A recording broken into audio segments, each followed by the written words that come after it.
मोदी जी ने भारत की मीडिया को उस हद तक खोखला कर दिया है कि फिलहाल की न्यूज और एक इंस्टा रील में कोई ज्यादा फर्क मालूम नहीं होता। इस दुनिया में अगर कोई सबसे सस्ती बिकने वाली चीज है तो वो है भारतीय मीडिया। आप सभी लोगों ने अक्सर सुना होगा कि भारतीय मीडिया तो मोदी की गुलाम है, लेकिन पैसा तो और पॉलिटिकल पार्टीज के पास भी है, तो सारी मीडिया को मोदी ही कैसे खरीद सकते हैं। आप कभी गौर कीजिएगा, अगर आपको किसी नए बिल के एडवांटेजेस जानने हैं तो आप जाकर सुधीर चौधरी को सुन सकते हैं, और अगर उसी बिल की खामियां जाननी है तो आप जाकर रवीश कुमार को सुन सकते हैं। रवीश कुमार जी आपको न्यूज ही नहीं बताएंगे बल्कि आपको समझा भी देंगे कि कैसे रूलिंग गवर्नमेंट आने वाले 1 या 2 साल में आपको भारत में नहीं रहने देगी। एक्चुअली हमारी मीडिया भारत की पॉलिटिक्स की तरह 2 हिस्सों में बटी हुई है, एक जो रूलिंग गवर्नमेंट को फेवर करती है, एक जो 24 घंटे अपोजिशन के राग अलापती रहती है। 90% लोग ये तो जानते हैं कि गोदी मीडिया किसे कहते हैं, लेकिन शायद वो ये नहीं जानते कि अपोजिशन पार्टीज के थ्रू भी बहुत सारे न्यूज चैनल्स फंडेड हैं, जिनका काम सुबह से शाम तक रूलिंग गवर्नमेंट के बारे में उल्टी सीधी अफवाहें फैलाना होता है। पिछले हफ्ते बदायूं में 2 हिंदू बच्चों को एक साजिद नाम के बार्बर ने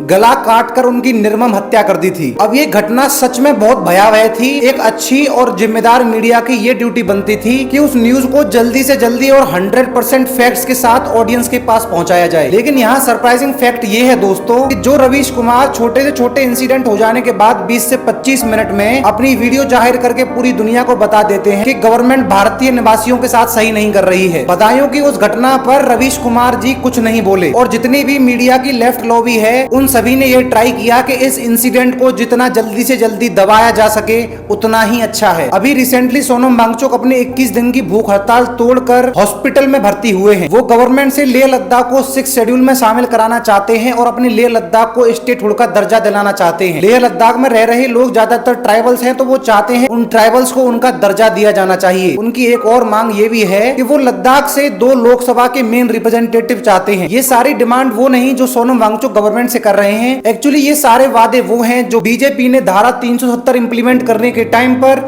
लेह लद्दाख के लोगों से किए थे। सोनम वांगचुक वो व्यक्ति हैं जिनसे इंस्पायर होकर 3 इडियट्स नामक फिल्म बनाई गई थी दोस्तों, और सोनम वांगचुक वही व्यक्ति हैं जो किसी समय पर बीजेपी की तारीफ किया करते थे, लेकिन आज वो रूलिंग गवर्नमेंट के खिलाफ खड़े हुए हैं। और सबसे ज्यादा भयावह चीज ये है कि हमारे माननीय प्रधानमंत्री और राइट लॉबी की पॉलिटिकल मिनिस्टर्स की लिस्ट में से कोई भी सोनम वांगचुक को सपोर्ट तक नहीं कर रहा है। अब इस पर मीडिया का टेक ये है दोस्तों कि जो लेफ्ट लॉबी की जो रवीश कुमार जी वाली मीडिया है, वे 24 घंटे 7 दिन यूट्यूब पर और तमाम सोशल मीडिया प्लेटफॉर्म्स पर दुनिया को ये दिखा रहे हैं कि कैसे मोदी सोए हुए हैं और उनको सोनम वांगचुक की भूख हड़ताल नहीं दिख रही है, लेह लद्दाख के लोगों की हड़तालें नहीं दिख रही हैं। वहीं राइट लॉबी की मीडिया है जो कि एक इलिटरेट और अनपढ़ यूट्यूबर को कैसे पुलिस ने पकड़ा, कैसे वो सांप के जहर के केस में अंदर गया, उनके पास इसके अलावा 24 घंटे के लिए कोई भी कंटेंट नहीं है। जिस तरीके से रवीश कुमार को बदायूं की वो निर्मम घटना नहीं दिखी, उसी तरीके से राइट लॉबी की मीडिया को सोनम वांगचुक की भूख हड़ताल नहीं दिख रही। अगर केजरीवाल जी की गिरफ्तारी के इंसिडेंट को भी देखा जाए तो दर्जनों से भी ज्यादा न्यूज चैनल्स ऐसे हैं जो कि ये बोल रहे हैं कि केजरीवाल की गिरफ्तारी डेमोक्रेसी की डेथ है। एक्चुअली केजरीवाल जी को ईडी के द्वारा लिकर केस पॉलिसी में 9 बार सम्मन किया जा चुका था, और उसके बावजूद भी जब अरविंद केजरीवाल ईडी के समक्ष प्रस्तुत नहीं हुए तो ईडी ने उन्हें उनके घर से जाकर उठा लिया। अगर किसी घोटालेबाज को गिरफ्तार किया जा रहा है तो उसमें डेमोक्रेसी की डेथ कैसे हो सकती है। तो दोस्तों आज के समय में यह बहुत ही इंपॉर्टेंट है हमारे लिए कि हम किसी भी न्यूज को किस तरीके से परसीव करते हैं और सोच समझकर हम किस इंसिडेंट के खिलाफ किस तरीके से स्टैंड ले रहे हैं। हमारी वीडियो को लाइक करें और ऐसी ही अमेजिंग वीडियोस पाने के लिए हमारे चैनल को सब्सक्राइब करें।